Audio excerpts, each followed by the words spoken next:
Kung gusto mong hindi na gumamit ng clipper guard sa mga matataas na fade haircut, abay pwedeng-pwede yan. Medyo ibaba mo lang na konti yung adjuster, tapos kontrolin mo yung buhok dito sa may itaas na bahagi. Ihagod mo ng medyo pasimaw siya ng konti. Pag ikaw ay ando na sa may parting mataas, kung ano yung sukat na gupit na yung gagawin ay pwedeng-pwede yan. O, diba? Rektahan na, naka-zero half yan, and then control na lang sa paghagod pagdating dito sa medyo mataas na bahagi.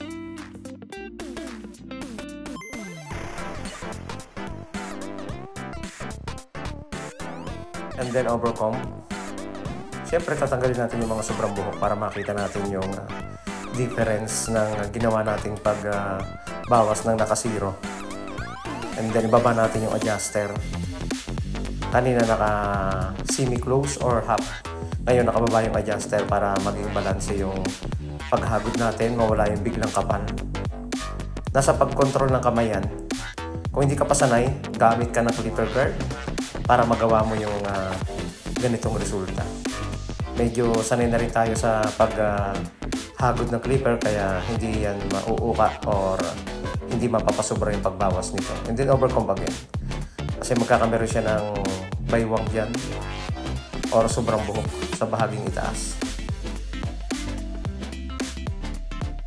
Katapos niyan, bawasan natin yung haba sa ibabaw. Balansihin natin yung haba nito para pag nilagyan natin ng hair product, abay, swabe yung pagsunod ng kanyang buhok sa gusto niyang hairstyle.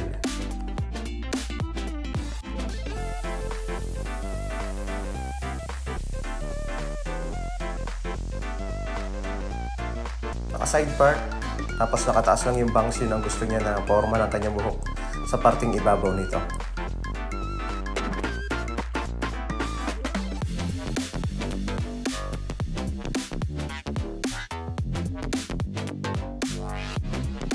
Linisin natin yung parting noo.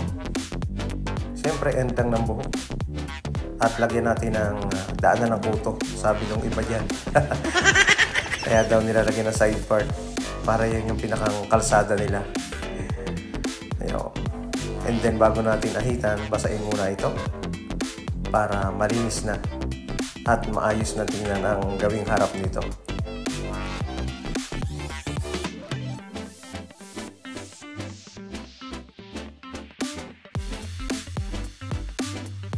Sa mga gusto ng ganito kataas na fade haircut, pwede kayo sa ganitong gupit kung bilog ang inyong ulo at wala kayong masyadong maraming lubak. Okay na okay ang ganitong gupit. Matagal hahaba, matagal kang makakapagpagupit dahil mataas at manipis ang gilid nito.